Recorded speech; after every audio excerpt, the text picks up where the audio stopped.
All right. Hello, everyone. Thanks for coming. Appreciate you being here. Today, we're going to do our first meetup meeting on trust deed investing. And this meeting will be about the 101 version of it, kind of the high flyover, kind of let you just know what trust deed investing is and what the basic details of it are.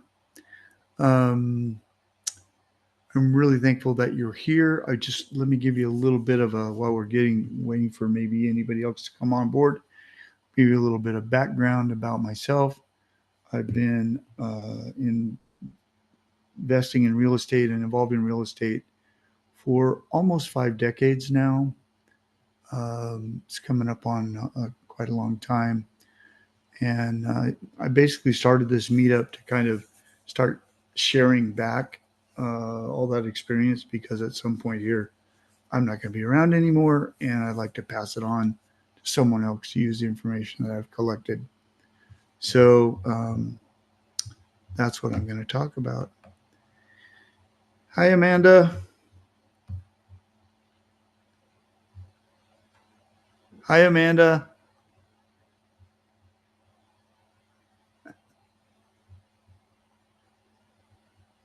Hi, Amanda. I can't hear you. Are you there? Hi, can you hear me? I have an external mic, so I'm not sure if it's working. Yeah, it's working great. I Perfect, can thank hear you. you now, so you're fine. I was just waiting for people to jump on and giving an introduction of my history. I've been I'm almost about 5 decades in this industry, and kind of a brief synopsis of that is wanted to share what I know with others because I'm getting to the twilight years of my real estate career, and I think it's a good idea to pass it on to somebody else. So, how about yourself, Amanda? What interested you in showing up today? Wanted to learn a little bit more about deed investing, note investing. I have a note right now in Indiana. It became non-performing. I'm in the middle of a foreclosure right now, so just getting as much information as I can. I would like to buy more notes, but wanted to see how this one turns out before I Okay. jump in. So you're buying the notes after they're created, not before, Uh, or yeah. Yeah. okay. I mean, I'm open to other stuff too, but for this one, I had bought it. It was non-performing, got it performing, went back to non-performing. So Mm. that's what I'm in right now. Well, that's a good way to do it too. You get a good yield spread on it and a great discount. That's a good way to invest as well. You get higher returns than lots of other things out there. And then your experience, because you're going to go through this foreclosure process. I don't know if you've done it before, but certainly that's you have that collateral, and if the note is properly, set up on the property, and it hasn't been completely destroyed by whoever was, the note creator or who's there now, your money's protected quite well. Often, you know, 1.5 times, the money you've put up is there, so you have a cushion for your legal fees, for your title, and all the processes that you have to go through. So that's really good. So it's one of my favorite types of investments because of the over the asset is in way in excess of what you have at risk. So Yeah. I love Definitely very eye-opening. I'm learning a lot through this foreclosure process. I have done one before, but it was vacant, so I didn't have to deal with the borrower or anything it. like that. This time I do, and she's pretty tough. So Yeah, yeah. There it can be difficult. It can it be. dragged on, and she just keeps dragging it on, and we're anticipating she might file for bankruptcy. So I'm Mhm. learning a little bit more, researching a little bit more about bankruptcies and how that works and stuff like that. So I'm learning as I go and trying to be prepared for whatever scenario comes. But that's what I'm preparing for right now, is she possibly might file for bankruptcy. Yeah, yeah. That's that's an interesting way of avoiding the foreclosure. They can file and then they can pull the filing or not actually. They have a notification system where, at least here in California, and I would assume it's federal across all the states since it's federal, but you file and then you don't actually complete the filing. And so then it drops out of the federal court and it delays you as the foreclosing party. Mhm. And then, you lose that time and then you have to restart everything up again. And then they go back in and file again and don't turn in all the paperwork. They can stretch it out a minute if they know that, if they've got either, there's actual coaches out there that teach people how to do this to investors. So, that is the downside. It's probably the worst part of what I've seen of this kind of thing, and I don't see any problem with, telling you what the worst that can happen is right up front because, I'd rather be it, prepared it, for the it, can, worst. it can go anywhere. Yeah. It's nice to get a good attorney. There's several good ones that are, able to handle that stuff, but depends. I don't know, depends on the numbers. If it's, Mhm. if it's a good size deal, the attorneys make sense to, kind of battle that bankruptcy nonsense. But if it's a smaller deal, sometimes it's a write off. So depends on what you're doing. If you're buying notes, I don't know if you bought in higher, in high dollar amounts, or if you went and found stuff that was, 25, 30, $50,000, you know, especially the $20,000 ones, those are almost a write off as opposed to spending the money to, you just wait it out and learn. But the Mhm. bigger ones, you can fight pretty hard for them. And then if you do it in the very beginning, if you're participating in the origination part with a broker or you're doing it privately, you can screen the property, you can screen the borrower, you can get a better idea of what's going on. I think it's a little hard to buy the note cold. You don't have as much information available about the person who's making the payments. Mhm. So there's a couple of opinions, but sounds like you know a little bit about everything I'm going to discuss today.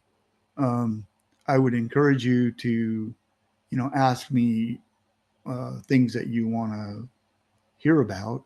I have 15 kind of lessons laid out already for this meetup every Thursday. And once I go through those, then I'm looking for. I have another 10 that I'm ready to pile on the end of that. But in between, I wanted to make sure that if anybody had stuff, I could focus on those specific issues. So I'd be happy if you'd share things that you want to hear about, Amanda, and we can go into a little more detail about them. So I'm really grateful that you introduced yourself and told us a little bit about what you're doing. It sounds like you're in the thick of it, which is always the best way to be. Get active, get busy. You're going to learn a whole bunch and you're going to take a few hits, but you're also more often than not, it's successful. So I think that's great. And I do appreciate you being here today. So do you mind if I just bail into the little short section of what I wanted to cover? And, it's probably stuff you've already heard, but let's get through it. So I'm recording this, by the way, which you probably noticed, so that it can be shared with others later. So what I wanted to do initially was go through the basics of promissory notes and trust deeds. So, and the first thing is to define a promissory note and a trust deed. So, a promissory note is a legal agreement where the borrower promises to repay a loan under an agreed terms, and the deed of trust is the security for that promissory note with a real estate asset. In this case, making it a collateral backed investment. So I have a couple of those I was going to share, but sounds like you've seen these before. But for those folks who haven't seen them, let me pop one up here on the screen. So this is let's see, deed of trust. We want to find the installment note. Let's start with that. So it's just a simple installment note you can pick up from a title company. I don't recommend using the title company ones, but essentially you're going to have, what it is, the collateral. You're going to have an attachment on here and the deed of trust attached to this. So you'll have the installments, the payments, and all the history. It's a pretty simple document, not really thick, thick. The the more complicated one and the more protective is this. This piece of paper here, the deed of trust, is your protection. So it has a lot more detail to it. What you're securing, what the rules are. For example, I had one fellow that was destroying the property, and there's a clause in here that they've signed that if they destroy the property and the county or the state comes in and says that they're, making the property unlivable, you can fix the repairs and add it to the balance. So there's some pretty good paragraphs in here that are worth reading. I'll leave them. I'll leave a link to these in the comment section, or if you can't find it, you can always email me or text me, and I'll send you a link to them. Let's see if I can go back.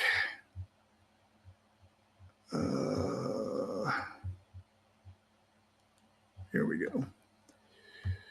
All right. So then the next thing is, of course, the promissory note and the deed of trust. It takes three parties. So there's the borrower, the person taking the loan, the investor, the person lending the funds. And then in this case, there's a trustee. In the case of a mortgage, there's no trustee. But in the case of this kind of deal, there's a neutral third party called the trustee that holds the deed of trust until the loan is repaid. Or if it's not repaid, which you found out, the trustee is the person who starts the foreclosure. Now, I didn't ask, but do you have a judicial mortgage, a regular mortgage, or do you have a note secured by a deed of trust in your It's investment? actually a land contract. A land contract. Okay. So that's more interesting even than, than what I'm talking Like about. good or bad. Then I guess I hear pros and cons Yeah. of the more good or more bad that land Yeah, contract. there's benefits on both sides. Everything comes with its positives and negatives, and you have to weigh out what's best for you. There's no right or wrong way. For example, land contracts are used by what is it? Habitat for Humanity. They I use used them to all the time. Yeah. So pay there's for them. all, there's good stuff going on with those kinds of things.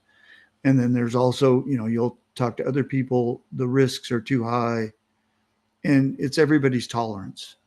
You know, I The use risks too high for the lender or for the borrower?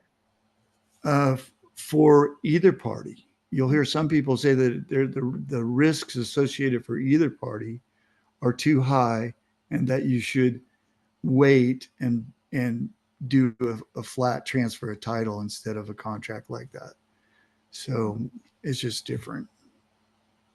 I get that a lot from the realtor crowd because the contract that you're talking about often will exclude them. They won't get a commission. So their thought is, I don't want to be involved in that, or I don't want to recommend that. I want a deal, and I want you to think about a deal where you can get paid, where I'm going to get paid, right? So that's how they. So I think there's a little bit of a bias in there, um, and then I think they're trained that too. Their broker teaches them that. So because the broker doesn't get paid either. So you can train people to do things that maybe aren't. There's so many different strategies and ways. You know, for example, commercial properties, for the most part, are sold just how you have your note on a contract. They're transferred that way.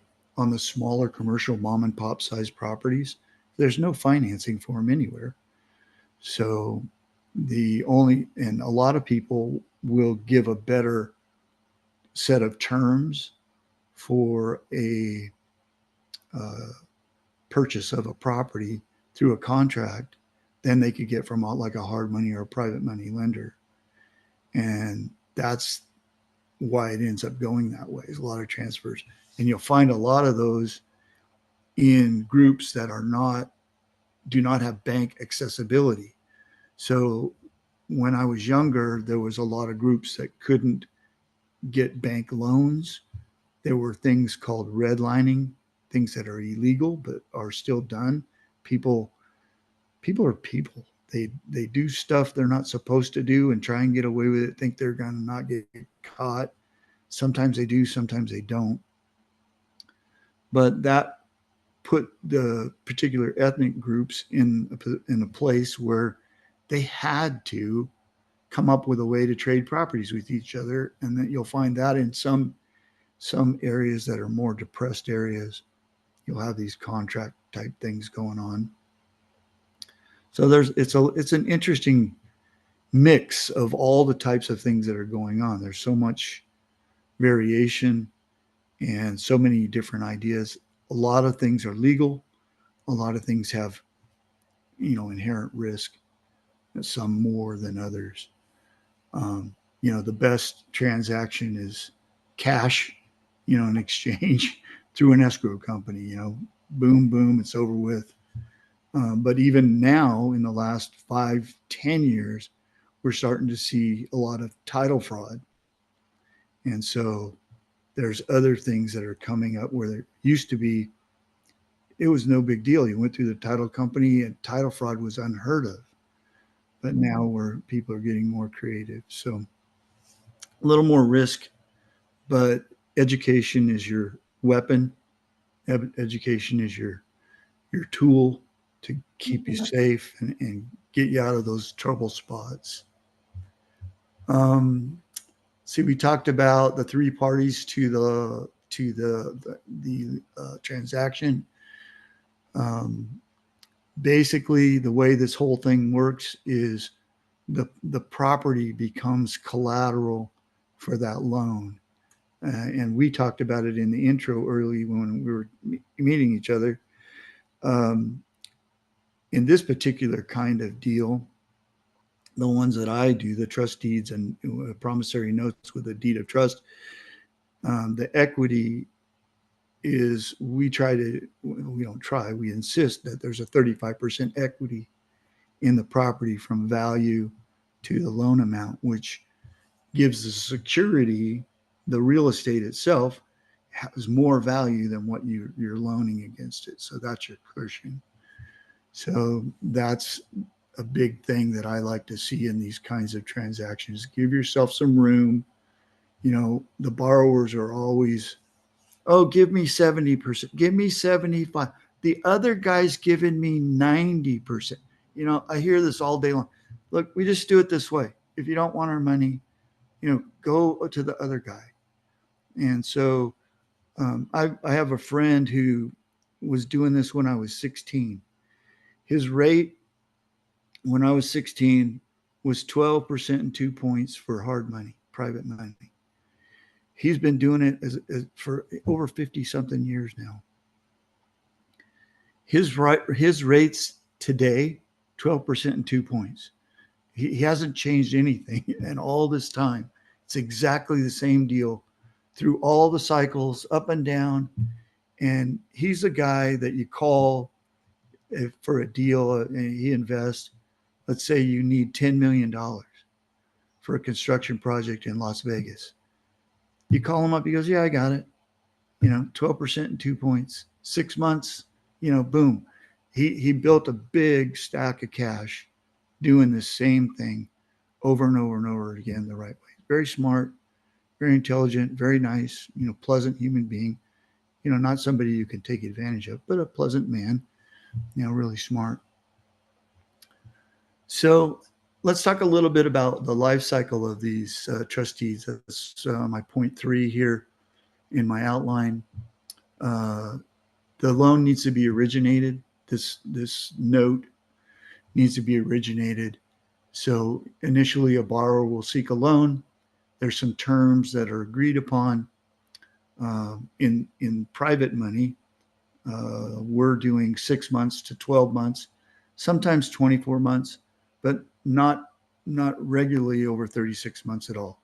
Then the money has to come back in, investor gets paid out, and the borrower needs to have an exit plan, what they're going to do with it, the property. So we're not making 30-year loans. We're not tied into it a long time.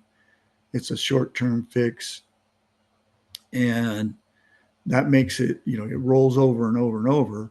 I get that the money invested rolls over and over. But I like the shorter terms because in 30 years, people's lives change so much. You have no idea what's going to happen to you. You don't know what cards are going to be dealt. You're pretty good at 6 months, 12 months, 18 months, right in there. Things are going to be pretty much the same, not very much, you're not going to have a variance of a large amount. So I like to stay in those shorter terms. Loan servicing, the borrower during the ones that I create, I like to have them make regular payments. And then I try to do it with interest only. I'm not looking for a payment down until the balloon payment comes due. I want all the principal back. And that's the way I'd recommend investors do it, is do it that way. I do have, like I was just telling you, somebody, well, so-and-so, they give 30-year loans. Well, go over to so-and-so and get the 30-year loan. It's okay. There's plenty of meat on the bone for everybody to do it their own way. So that's what's out there. And for me, I don't recommend people do it on the longer term. What happens if you have a change in your life and you need the money? You end up having to put the note on the market. You have to sell it at a discount, those kinds of things, which it sounds like you bought notes like that. And that's where people have maybe made a contract and the time periods much longer than they had anticipated. Maybe they had some plan. Everybody thinks that life's going to go, left, and it always zigs right. It's always not the way you think it's going to be. And, I can't tell you the number of plans I've laid down, great intentions, struggled, organized, and it's always something comes up and makes you readjust your plan. So if you plan to replan or plan to do things shorter, it's better for you. The final part of the life cycle of a trust deed and a note is the borrower payoff. The borrower repays the loan in full, and then the deed of trust is released through a document called a substitution of trustee and reconveyance. So the next thing that I'd like to cover about how they work is the loan to value ratios and their impact on security. So if the loan of the property, let's say the value of the property is worth $100,000 and you loan them $100,000, that LTV is 100%. Well, in order to protect yourself as an investor, you want to make that LTV smaller. You want to, in my opinion, you don't want to exceed 65% of the value of the property. That 35%, $35,000 in this case, is your money to foreclose, your money to hold the auction, your money to collect at the auction when you sell the property after foreclosure to pay you the interest that you were owed during that time. And if you're smart, your note's going to have an acceleration clause in it that says, look, we're going to loan you the money at 12%. But if you default, your interest rate immediately moves to 28%. That's how I write it. So if they default, their interest charges go up dramatically. So I don't know if you've looked for that, Amanda, in the notes that you were shopping for, but I put that in mind so that there's an acceleration or a bump in the interest rate on a default. So that's a very helpful thing to look for. It's kind of a pro tip kind of a deal to look for in notes. I don't see that in everything out there, especially when it's created by a contract, contract of sale. The low, as I was explaining, the lower loan to value means the investment is more secure. So That's another thing. So today the house is worth 100,000. You only loan 65,000. Next year it's worth 110,000, but you're still only 65,000 against it. As it goes with time, it should go up in value. Not always, but if it does go down, that's another piece of that $35,000 that can be used or eaten away, so that you make sure that you get your original investment, all the interest that you're owed, and all the fees for getting the property back, whatever those may be, whether it's a normal process where you just do the substitution of trustee and reconveyance fee, they pay for that, and you send them back the property and you release the title and you're on your way, you've got all your money. Or if you go through foreclosure and you have to take something off of the balance. So that's the best way to handle that. One of the things that the next thing I wanted to cover was payment structures and typical returns. So usually it's a fixed monthly interest payment on these kinds of notes. You're familiar with that, Amanda, but so let's say on this $100,000 note, you're going to get, let's say it's 12% interest, you're going to get $833 a month every month while the loan is out, but it's interest only at the end of the term, whether we decided it was 6 months, 12 months, or 18 months. At the end of that term, you're going to get the full $100,000 back. So you'd get the $833 for 6, 12, or 18 months, and then the $100,000 back is what the borrower needs to pay you. And so it's important when we originate these things, we want to know what their exit strategy is, because we're trying to determine whether they can pay that money back at the time frame of 6, 12, or 18 months. Kind of important to know if they're going to be able to do that. If it doesn't look like they can do it, this deal's a pass. We don't want to get involved in that. We don't want to go to foreclosure. It's not fun. The idea is to help people, and foreclosure is a mess that you just don't want to be involved in if you can do it. It's one of my least favorite parts of doing this kind of business. I've told many people over the years, I don't want to make you this loan because, I see it as a failing loan. I'm going to end up foreclosing on you. I don't want to do that. And they're looking at me like, well, no, I can make it. And I've seen so many people over my career that you can look at their financials. If you understand accounting, if you understand taxes, you understand all the things that are going on, and their history, their job, what part of the economic community they're in, you can get a pretty good idea of whether they're going to make it or not. So I have in the past made people get a product like Aflac, where if they lost their job, the payments would be made on everything. Where they just begged me and begged me and begged me. I, came up with alternative solutions because I knew I was going to, and I knew I was going to foreclose. And the thing that bugged me more than anything is these poor folks had saved for like 15 years, and they saved up $40,000 in 15 years, and they would lose all of that in a foreclosure. It'd be gone. So I just couldn't see doing it to them. So, I don't know. I don't want to be cruel to people. That's not my idea of doing this. I want to find good folks on both sides, both the investors and the borrowers. Let's see here. My next section is the key benefits. So the key benefit we've talked about is it's backed by real estate. So you have a tangible, secure investment because the real estate's there.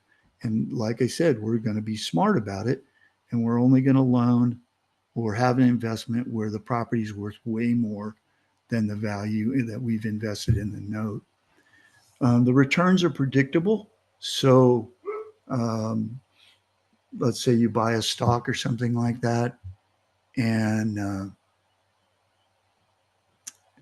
you have a dividend type stock. So you don't know what the dividends are going to be. They're unpredictable. So it's nice.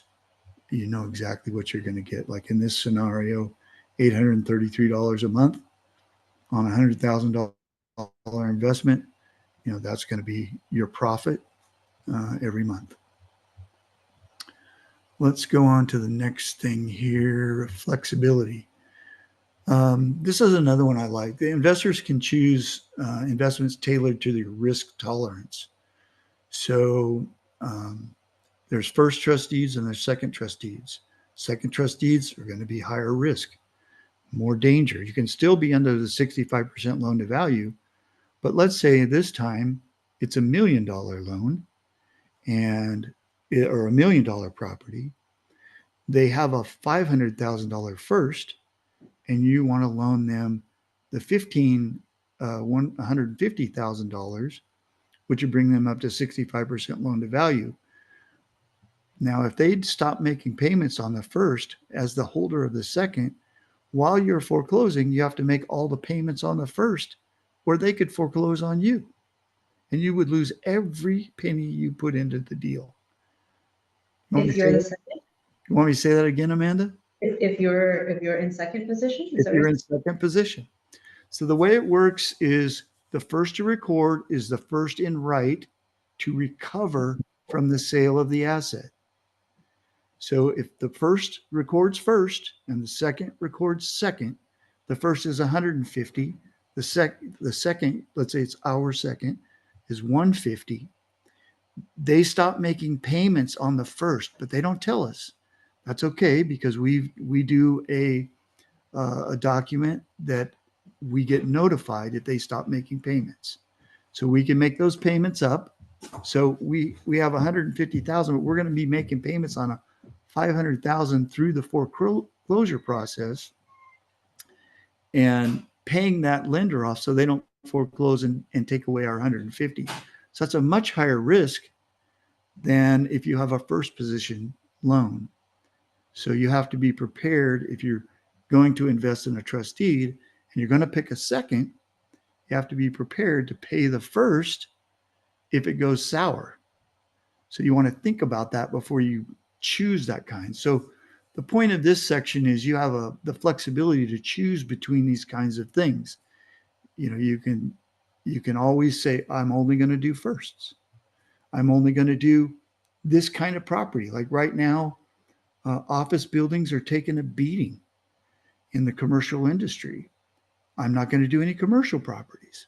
I'm only going to do apartments, or I'm only going to do, you can pick, you can kind of adjust based on the area that the property's in. In that area, is there a super high demand for housing?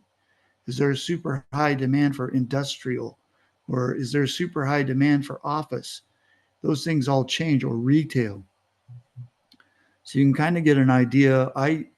This is a little bit deeper, but the way I do it is I look at the census and I investigate the area, and then I also talk to the local realtors, the local property managers. If it's something that's out of my area, I want to get some real knowledge about where I'm putting that money. So you can say, you know what, this is not in my county. I'm not even going to look at it. I'm only going to do deals right here where I can drive over and look at the property, once a month or something, and drive by and see that my money's safe. They're taking care of the property, that kind of thing. You can make those kind of choices. So there's lots of flexibility in what you pick and how you pick it and where you position yourself. Since the second notes are usually uh, more risk, they also have a higher yield. So, you know, and the borrowers know that. It's like, look, I'm in second position. It's a higher yield, or we're not doing it. So there's kind of that play on it. So there's those kinds of things. Like maybe you don't want to have like right now, fire is a big thing. Maybe you don't want to have a homes in a in an area where the insurance is a problem. We're having that right now going on. So, the fire coverage isn't there, which is another interesting thing. For example, in the investment, at least the ones that I do, if the borrower stops paying their insurance, we force insurance on them immediately so that our assets covered either for ourselves or our investors. So I don't know if you have that kind of I just purchased force place insurance. force insurance. Yeah. So Yeah, or yeah. yeah. So that, Does it cover the same amount, or does it just cover minimal? We couldn't get an answer from the borrower to show proof, so I just bought it just in case. uh, Yeah. well, yeah, they're required to pay it, and then you're allowed to collect it in the non-judicial foreclosure. You'll put it in your demand from the sale proceeds, so you'll be able to get it back. Um, if they're not responding, they have so many days to respond, usually in the note. Well, it depends on what yours is. The one I showed you was super simple. That's not the one I used. That was just one I pulled off in a title company. Don't use a title company's paperwork. Get your own from a reputable doc supply company, or have your attorney make them. It's a lot better because there's so many things they miss. The ones at the title company just cover the title company, so not really a good idea. Let's talk about the risks a little bit here for the borrower could default. The market could, which we've talked about a lot here, they could come into a health issue.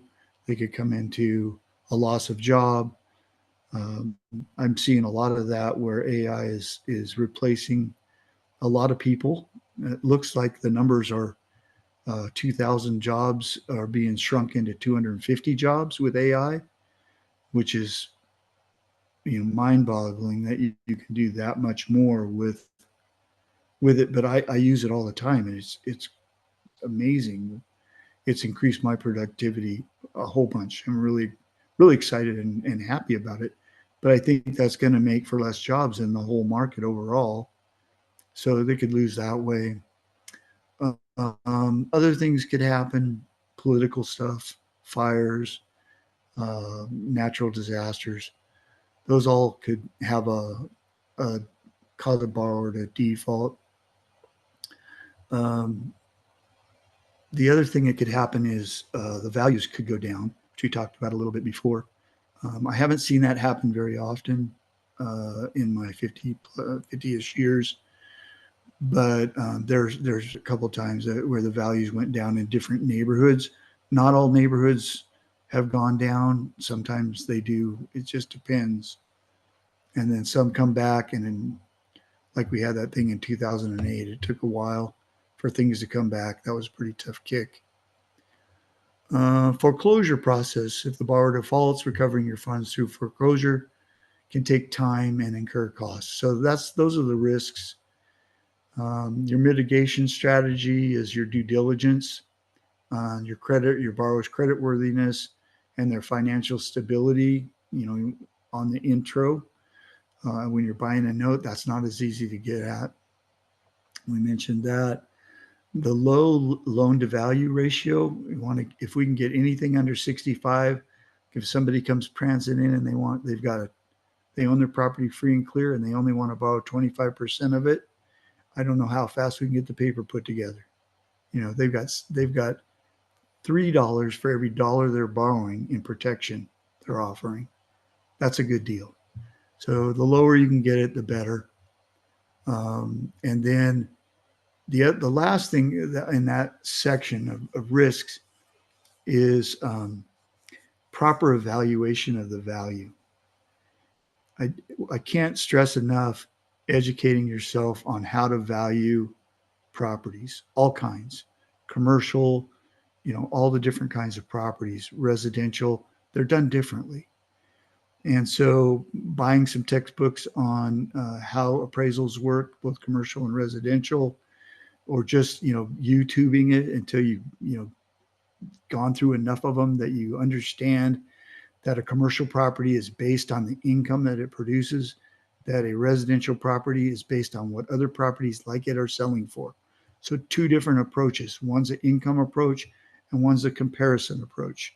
So between those two approaches, properties are valued completely different. So construction loans, they're done on the cost at the moment to rebuild or build new. So that's a different valuation. And at the end of the day, when you value by the construction cost, you can't build bigger than what it's going to sell for. You can't spend more in the end. So that's kind of an important one to watch when you're doing maybe a construction loans, which we do a lot of those where you buy the land, we put up the money in escrow for them to build the house, and we want to know at the end they're going to be that exit strategy. They're going to be able to sell it and pay us back for that and make a nice profit. We want them to make a profit too.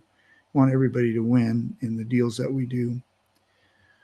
Let's see. So at this point in my outline, is there any questions that you thought of, Amanda, while I was blabbering on and on?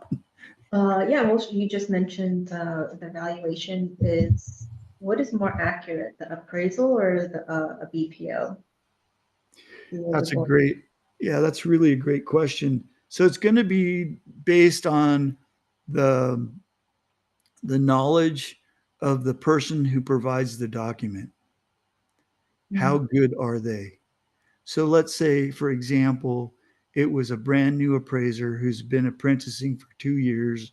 He's done it now. He's fresh in the market. He's probably going to be pretty good, but he's going to be, hopefully, he's going to be conservative.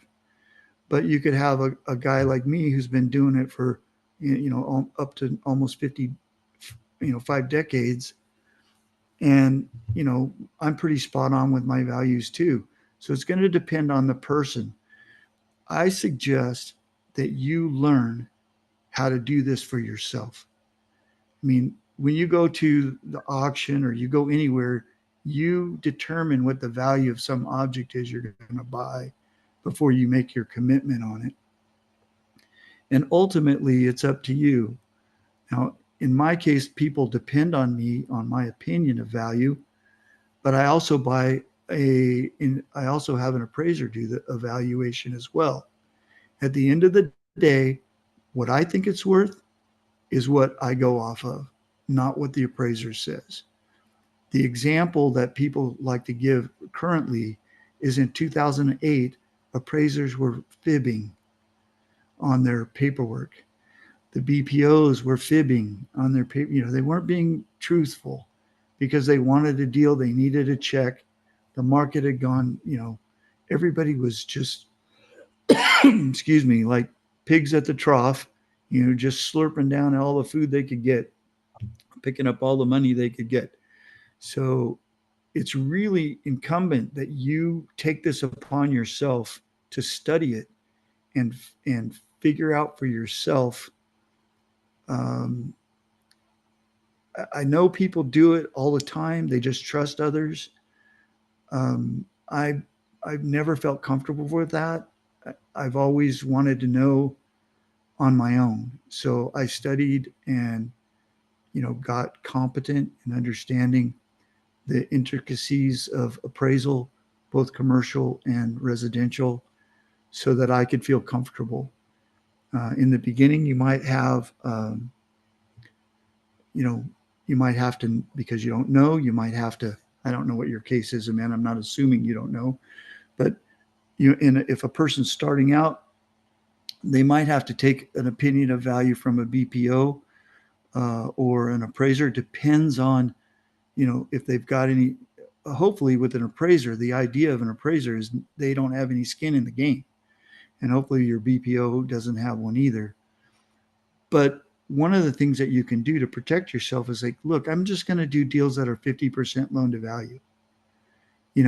Get yourself some extra equity because, for those kinds of deals to make sure that until you're real comfortable with coming up with values, go lower on the LTVs. Give yourself some room. That would be what I would recommend. I don't want people to necessarily trust me on what my value is. Often they do, but I don't really want to encourage that. I want to help them learn if they're willing to how to figure it out on their own. And there's lots of data out um, that you can find that will help you figure that out without depending on somebody else. Right now, I think it's fascinating. You can't get the exact value, but you can almost instantaneously with the AI. come up with the median value, the median price of a home, a 3-bedroom, 2-bath in any market in the United States within Mhm. just seconds. So What about the value at the tax assessor's off the value from the tax assessor? yeah, yeah, that's a great point too. So let's take a walk down that road. So so let's say they bought the property 30 years ago. So the tax assessor's amount is not going to be reflective of the current value because they've had, at least in this state, I'm speaking about California, they've had a moratorium or a limit on the price increase of the tax of how much it could go up every year. So it's going to be under the value uh, of the home quite a bit. And there's a big deal about um, transferring real estate. California tried to just took it away. Hopefully they'll get it back, but they took away the transfer to your children. They want to reset the value of the property to the current market rate. They want to charge your heirs. You know, it's just craziness.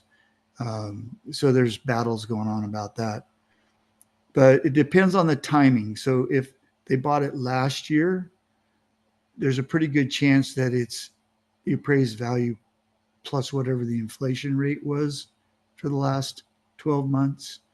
You can kind of figure it out that way.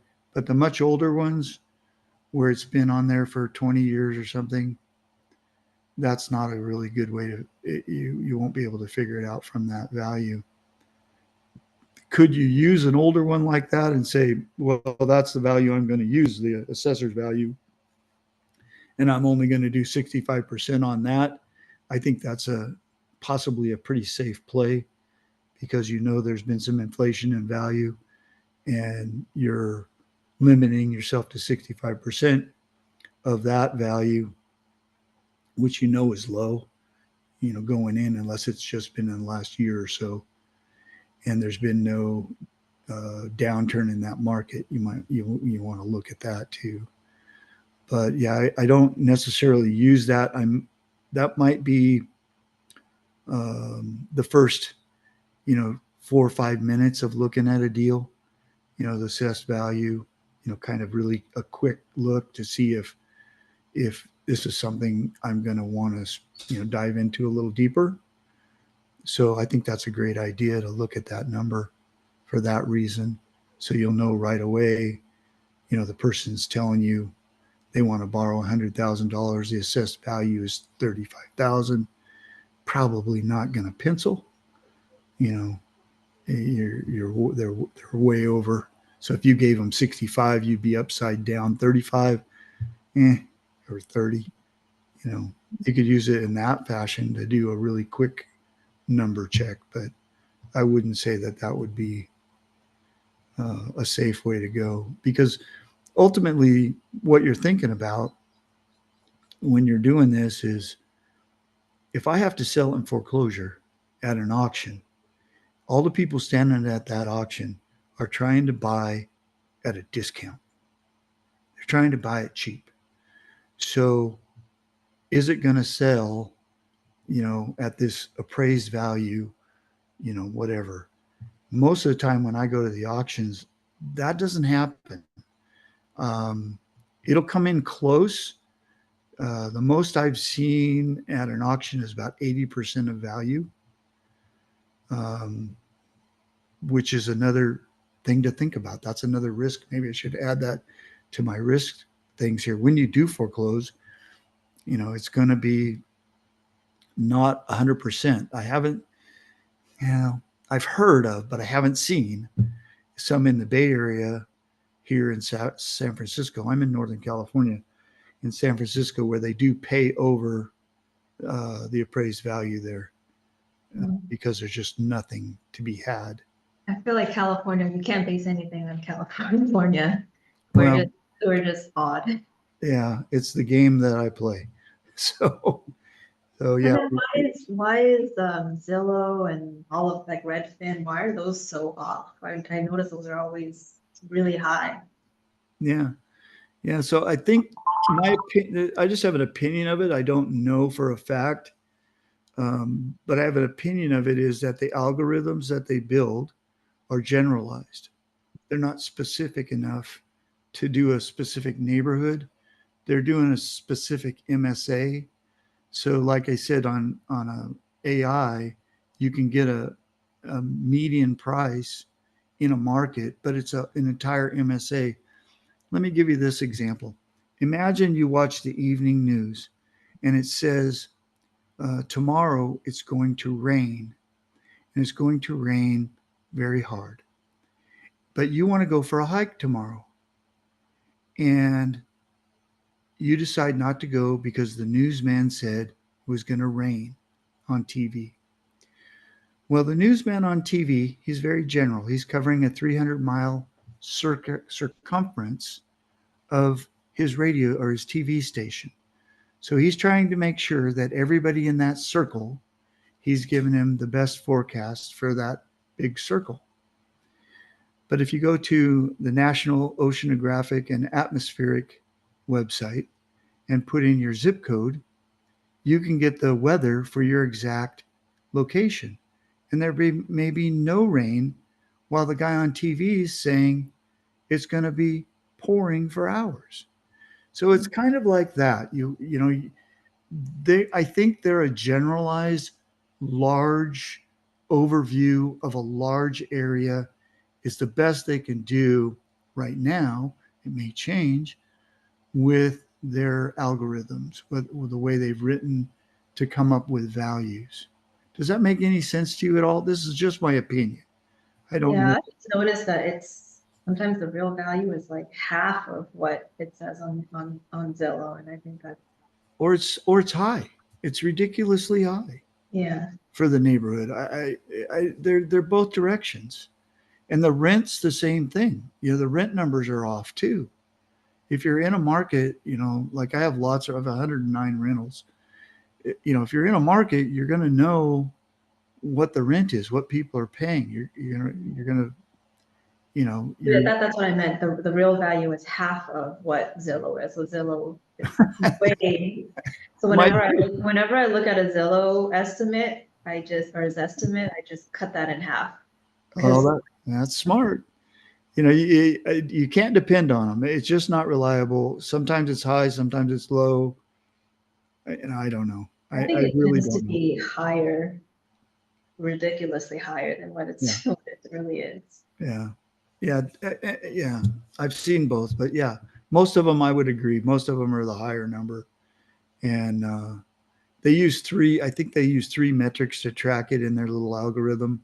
They show those in a graph, the three different ones that three different opinions of value where they come up with their value. Um, yeah, you know, it's better to get the most recent sales in the neighborhood. You know, within the last 6 months, comparable properties. A quick call to a title company will produce that sheet for you. You know, you can get that information within. You know, sometimes I don't know. Are you in the real estate business? Do you have a license?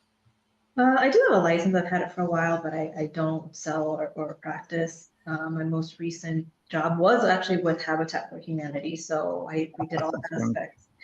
Um, we did all aspects of real estate, like underwriting and all of that too. So I kind of learned a lot about the whole entire process, including the construction too. So it was all very, very fascinating to me. Yeah. This particular part is the clean hands part. What is it? You don't get your hands dirty usually. It's Uh, just paperwork and yeah, it's more passive than any of the other parts.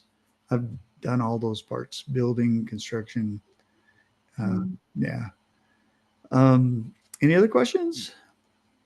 No, this was a lot of really good information. So Well, yeah, thank you. trying to learn, right, like I said, right now I'm learning about trying to get as much information about the bankruptcy process because there's a 90% chance that that's going to happen. So wanting to see how that's going to affect me, how long it's going to delay, etc.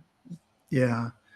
Yeah. The most of it is it depends on what they're playing. So if they, you know, just let me throw this out there for you. You know, since it is in our Q&A section, right? So let's cover it a little bit. Let me throw what I know. I don't know everything about it, but what I do know is like I said earlier, they can file and then they can not complete the filing.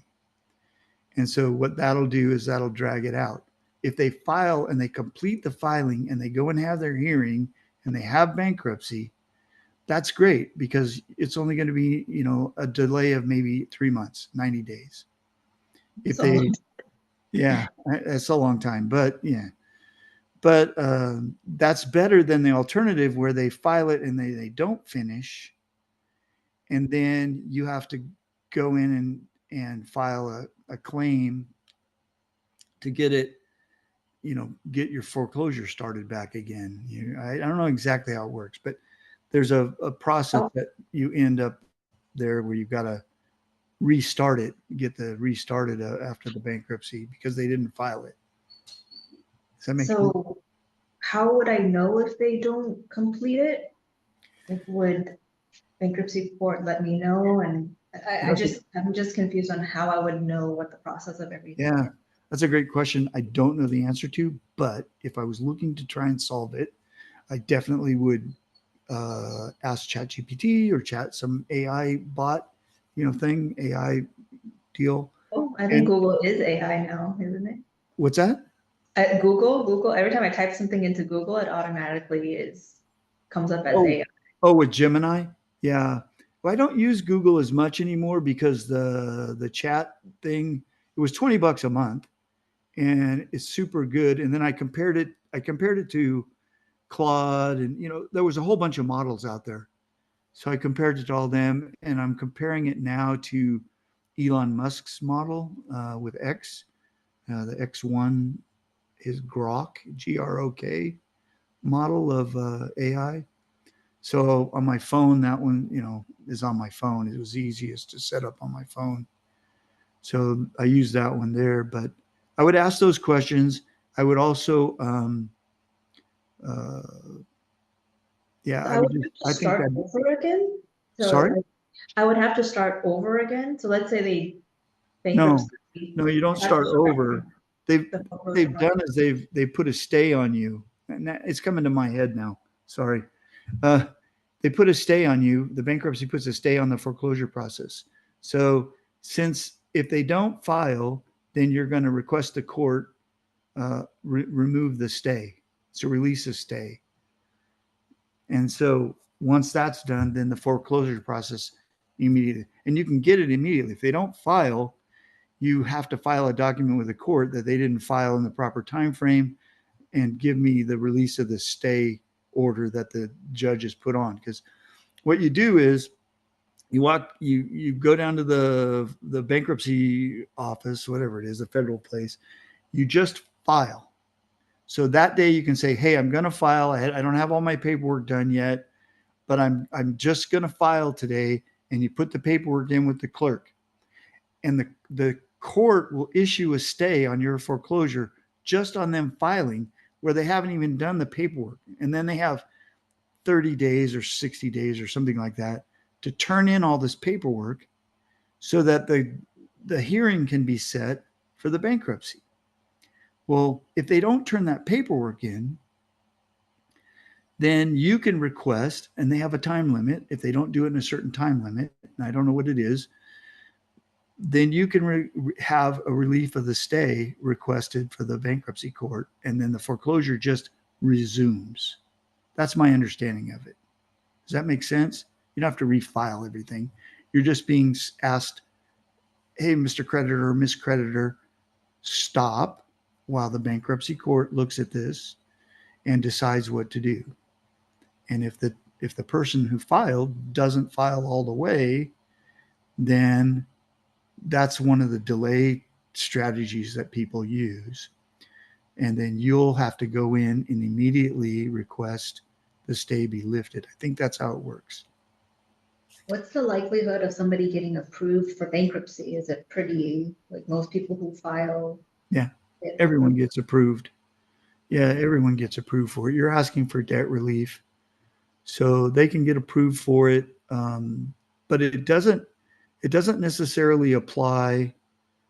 Um, to your debt at all on the mortgage.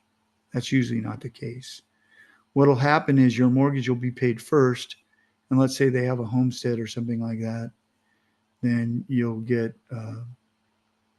they'll get that protection, but that protection spreads over cars, furniture, bank accounts, credit card bills. It spreads out over a whole bunch of things. So usually you get paid first out of all that stuff after the exemptions. But they have to go through the process of filling that all out. Certainly, if it depends on the person. You said they were in trouble and they got out of trouble, got current, and then now they're back in trouble again. And Mhm. I don't know about this particular case, but um, generally what I've seen with folks who get in trouble is they bounce back and forth until they finally just, bounce on their head and they're out. So I don't know, I don't know Yeah, what they this is don't like. seem like very financially irresponsible. Um, Yeah. yeah, and I feel like they've gone through this before, so they know what to do. They have they have several collection accounts right now too. Mm. Um, so I just don't think that. Actually, I think I recently looked at their pay statements and they have the income. I think they just don't want to pay their bills. I think Oh, I think they've done this. They've done this before. ah, Um, is it yeah, commercial property or residential? residential, Mm. single family home. So this time around, since I'm actually going forth with the foreclosure, I did a little bit more digging into their credit and their past, and they had filed bankruptcy along like 10 years ago, 10, 11 years ago. Oh, So okay. they've gone through it before, and then now Sure. they're back in the same thing. Yeah, and that tends to be how people don't change their spots. As the Yeah. old saying goes, So, leopard's a leopard's got the same spots. Well, I'm sorry to hear that. I mean, the good side of it is you're going to be super educated at the end of it. You're going to yeah, really, I've definitely learned a lot going through it than I yeah, ever did watching webinars or talk or reading or anything like that. So yeah, it's a little bit frustrating, but I'm learning a lot, and we'll see how it goes. well, I'm not happy you have to go through it, but like I said, the only silver lining is you walk away with an education. It may cost you, and it may not. Hopefully, it doesn't cost you. And Had a good talk with the attorney, and I think if I get the property, it is worth a lot more than I have in right now, so that's good. And if they go through with the bankruptcy, at least I'll get paid. It'll just be very slowly, and I anticipate them defaulting again if that happens. I just a little bit concerned if they do what you just said, is if they file and they just yeah, don't do anything, just delay it. So do when you, I last talked with her, it's either they'll file the judgment, or they'll file a bankruptcy and I'll just get paid through the bankruptcy. yeah. Do you remember what chapter bankruptcy they filed last time? 7. 7. Yeah. Okay, so they filed for complete debt relief instead of restructure. So, and you just said to me that you were expecting them you get the payment slowly over time. Well, the attorney explained to me that if they want to stay in the house, which it seems like they're doing whatever they can to not have to leave the house, Mm, only option that from what she told me, the only option is 13. So we're anticipating that if they file, mhm. they'll file 13 because they don't want to leave the house. And through the pictures that I saw, it's very well kept. It's not like destroyed or anything like that. They did fix up a lot in the home, so they just didn't want to pay their mortgage. So Yeah, well, I can understand that people fight for themselves. yeah. Take their interest at heart, and Yeah, so that's why I'm just looking into 13 just because we assume that they're gonna file that because they do want to stay in the house and that's the only bankruptcy where they're allowed to stay. Well, yeah, then in that case, you'll be bouncing along. But as long as you've got, it sounds like you've got a good chunk of equity there. Yeah, unless they trash the place, which I hope and I don't think that they will. Yeah. But yeah, Well, the judge will give you probably a fair amount for, they might redo your interest or something like that. I've seen them reset, or at least heard them reset interest. So that could be a concern that I would be thinking about. Have you asked your attorney about that? no, my understanding was that they would take whatever they owe. So they stopped paying basically around the pandemic. And then since it was the pandemic for a good year or two, I wasn't able to do anything. So they're Sure. behind like 3 years by now. Mhm. Um, so when I talked to the attorney, she said if they go through with the bankruptcy, then we'll just calculate how much they owe, divide it by 3 to 5 years, and then I'll just get monthly payments. That's how she explained it to me. That's what I read Mm. online too. So I just did a calculation of how much they owe me, and if they were to pay over 3 years or 5 years, that would approximately be what I would be getting. Increase their, and that would increase their payment. So that's plus the payment they owe now Yeah, so they would in have to order to pay stay their there. current and then slowly pay back all of Mm. the past due. So that's how we calculated it. Um, so yeah, I just Yeah. don't know what would happen with her, with, I guess it doesn't matter to me, but they have other accounts and collections too. So I don't know if they're gonna have to pay those back. I just did the calculation for how much they owe on their loan, how much they owe me, and then add on the attorney fees and all of that too. So we just did a quick calculation of that. Mm. And you think they can afford that additional payment so they can stay in the home? Based on what they're showing that they get right now, yeah, they have the money to pay back all of it. They just don't want to. Yeah, yeah. Yeah, I had a couple properties that happened through the pandemic thing that were like that, Yeah. where, they just didn't pay and didn't want to pay and like, okay. Yeah. So it's very frustrating. But the only good thing is that, I don't like to take houses away from people, but when you're acting like that, then I don't I feel like the guilt kind of goes away a little bit more. Well, I think that sounds pretty normal. I mean, you don't want to take away from people who are treating you with respect. You treat them with Yeah. respect. Those are disrespectful. You know, I'm sorry that it's not, I'm not being disrespectful. I'm exercising my rights. I think there's Mhm. no disrespect in it at all. You have to do it. Sometimes you just don't want to. You want to Mhm. try and set it up so you know, in the beginning so that that's not how you're going to end up. Sometimes it just happens. I mean, there's nothing, I've really tried hard to stay away from that particular issue and difficult, difficult. But at the end of the day, it sounds like, hopefully it doesn't run out. I don't know if it runs out for like, you've gone 3 years now, 4 years. Um, yeah, at some point it runs past the point of where that equity can cover it. But hopefully the value keeps going up so that it comes, whenever that happens, you're covered. That's interesting. I'm interested in hearing how this works out, Amanda. Yeah, it's It's a long. challenging part, and those are the parts, the nuances that keep it interesting because the it interest is just boring. You know, $10. 10% interest. Okay, you got $1.